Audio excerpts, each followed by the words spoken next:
Hello students, I hope you all are fine and safe at home. So due to this quarantine period, we are providing you to lectures on an online platform. I myself, Deepa Savlani, a teacher from M.J. Patel and J.B. Patel English Medium School. I conduct English 2 subject in standard 6th, 7th and 8th. So here is a grammar book of 7 standards you can see. So today I'll teach you to the lesson number first, which named sentence. So here you can see lesson number first, which named the sentence. So first of all, we know the definition of sentence. As you know, a group of letters which makes a complete word, a group of words which makes a complete sentence. जैसे कि आप सब जानते हो, शब्दों के समूह से एक अक्षर बनता है और अक्षरों के समूह से एक पूरा वाक्य बनता है. You can see here the definition of sentence. Combination of words that makes complete sense is called a sentence. Okay, combination means श्रृंखला. तो कौन कौन सा उसमें आ जाएगा? First of all, subject, verb and an object. So these are the group of words. Subject means noun or pronoun. Verb means an action word. An object means कोई anything or place. For example, Prashant is running on the ground. प्रशांत जो है वो ground पर दौड़ रहा है. तो प्रशांत here is a noun and running is he is working. तो एक्शन, वो एक्शन कर रहा है दौड़ने की. एंड ग्राउंड जो है वो प्लेस है. सो I hope you all are understood the definition of sentence. Now we come to the point, how many kinds of sentences are there? So there are 4 kinds of sentence. First, an assertive or declarative sentence. Second, an interrogative sentence. Third, an imperative sentence. And fourth, an exclamatory sentence. So here we will learn in detail one by one these all sentence. So first of all, we know what is an assertive or declarative sentence. Okay, so here is a definition. A sentence that states or asserts, declares something is called a declarative or assertive sentence. Okay, एक ऐसा वाक्य जो कुछ declare करता हो या कुछ assert होता हो सेंटेंस में, वाक्य में, उसको हम बोलेंगे असर्टिव या तो declarative sentence. Now we see some examples of an assertive sentence. So here are the 2 examples. The children made sandal castle on the beach. ठीक है, बच्चे जो है वो बीच पे सैंडल कैसल मीन्स रेत का महल बना रहे हैं. He ate breakfast from his tiffin box. ठीक है, ही मीन्स प्रोनाउन मीन्स लड़का. एक लड़का जो है वो अपने टिफिन बॉक्स में से ब्रेकफास्ट खा रहा है. ठीक है, I also giving you some other examples like she is a girl, he is a boy, I am a teacher, she is a doctor, he is an engineer, he is an actor. So these all this sentence declare something. मतलब वो कुछ बता रहे हैं कि मैं teacher हूँ, वो डॉक्टर है, वो एक्टर है. और and in this 2 sentence here we assert something or declare something कि बच्चे जो है वो बीच पर रेती का महल बना रहे हैं. So these all are sentence we call assertive or declarative sentence, and you have to remember at the end of the sentence we have to put full stop marks. Here you can say after box, after beach, we have to put full stop mark. Okay, now we see here is kinds of assertive sentence. So there are two kinds of sentence, affirmative sentence and negative sentence. As you know, affirmative means positive sentence जो हकारात्मकता बताता हो, जैसे for example Radha is a beautiful girl, तो राधा जो है वो beautiful girl है. He is impolite, वो इम्पोलाइट है. अब नेगेटिव सेंटेंस देखते हैं जिसमें नोट करके हम नेगेटिव सेंटेंस बना देंगे. For example Radha is not a beautiful girl, वो ब्यूटीफुल गर्ल नहीं है. ही इज नॉट पोलाइट, वो पोलाइट नहीं है. So I hope you all are understood this definition as well as an example of assertive or declarative sentence. Now we come to the point and second number, an interrogative sentence. As you all are aware that what is interrogative means to ask a question. A sentence that asks a question is called an interrogative sentence. ठीक है, ऐसा वाक्य जो प्रश्न पूछता हो उसको हम इंटरोगेटिव सेंटेंस बोलेंगे. For examples, what is the opposite of selfish? Have you seen the Statue of Liberty? Okay, so and you have to remember we have to put question mark at the end of the sentence like this and this. Okay, now we know the kinds of interrogative sentence. First of all, we see yes or no questions.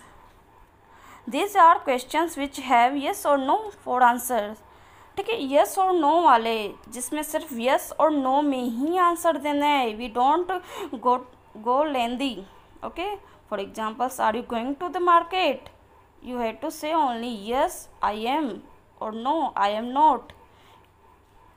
You don't have to declare that I am not going to market. So don't make it lengthy. Just you say in short yes or no. Okay, then we next come to the point, question word questions. Question word वाले तो as you know WH और how. तो WH वाले कौन से होते हैं? As I learned you in previous lecture.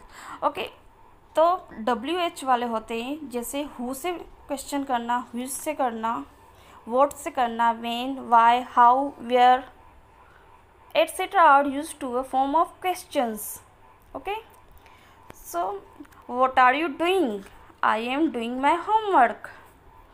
Where do you belong? तुम कहाँ रहती हो? How do you know me? Okay, so these all are the sentence called WH, question word वाले sentence. Okay, now we come to the point and alternative questions. Alternative questions have more than one question at a time. means choice वाले, विकल्प वाले, एक ही साथ में दो आ जाते हो सेंटेंस ऐसे. For example, are you doing your homework or fiddling with your pen. एक ही साथ में दो क्वेश्चन कर लिए हमने. Are you eating or drinking, क्या तुम खा रही हो कि पी रही हो. Is he going to the pharmacy or to the bank, क्या वो मेडिकल स्टोर पे जा रहा है कि बैंक में जा रहा है. So here is a choices वाले question means alternative questions. Now we come to the point, rhetorical questions. Rhetorical means figure of speech. You can say decorative sentence. Decorative question वाले सेंटेंस जिसमें ज़्यादातर phrases होते हैं. Like, first of all we know the definition. Rhetorical questions are questions only in a form. They are statements put in question form for the sake of emphasis or dramatic effect. Emphasis means to stress, बार देना और dramatic effect. Sake means उसका बचाव करना. ठीक है। Effect usually the answer is understood. कुछ ऐसे sentence जो फिगर ऑफ स्पीच में बोले जाते हो, मीन्स डिकोरेटिव करके बोले जाते हो, जैसे जिसका अर्थ बिल्कुल अलग होता है लेकिन बोलने का तरीका जो है वो अलग होता है। For example you can see here, have you planted a tree for growing money. क्या तुम ट्री प्लांट कर रहे हो फॉर ग्रोइंग मनी, पैसे उगाने के लिए।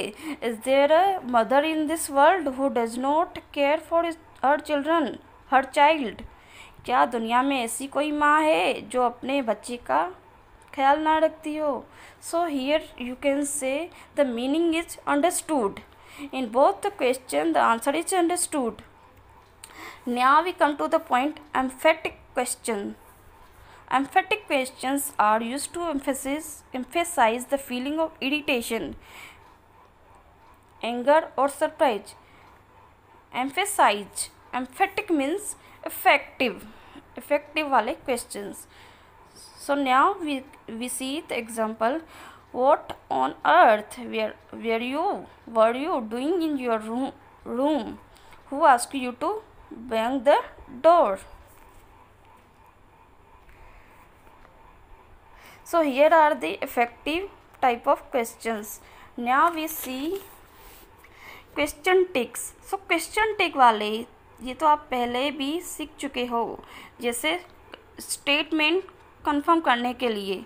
For examples, she has prepared delicious dinner, हैजन she. वो डिलीशियस डिनर बनाती है, तो ये हम लास्ट में जो है वो स्टेटमेंट कंफर्म कर रहे हैं, क्या वो नहीं बनाती। Then we put the question marks. You haven't done your homework, have you? Okay. She has prepared delicious dinner. Statement, hasn't she? Short question. और हम इसमें यह ध्यान रखना होगा कि जब भी ये जो सेंटेंस है अगर वो पॉजिटिव में दिया हुआ हो, like she has prepared delicious dinner, वो पॉजिटिव में दिया हुआ है, तो then we have to confirm the statement in negative sentence. Okay. hasn't she, अगर आगे वाला जो सेंटेंस है वो नेगेटिव में दिया हुआ हो, you haven't done your homework, क्या वो होमवर्क नहीं करता, have you, तो लास्ट वाला जो है वो पॉजिटिव में आएगा। Okay, this is the opposite. Okay, now I hope you understood the types of an interrogative sentence. Okay, now we come to the point third number, an imperative sentence. First of all, we know the definition of an imperative sentence.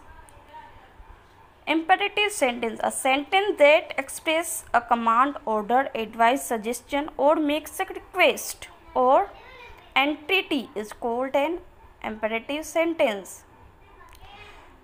ठीक है, imperative and we have to remember that we have to put a full stop marks at the end of the sentence. Silence, for example, silence. So here is a command, please lend me your pencil. So I am requesting you to lend me your pencil. Forgive me, oh God. So here is the entity, means prayer. ठीक है, तो जब command, order, advice, suggestion, assets या request या एंट्रिटी ऐसे वाले word आते हो तो हम उसको imperative सेंटेंस बोलेंगे।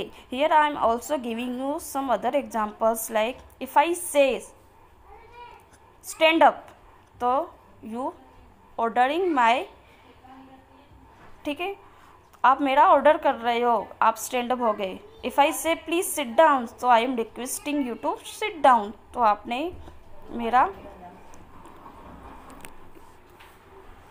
So now we come to the point, an exclamatory sentence.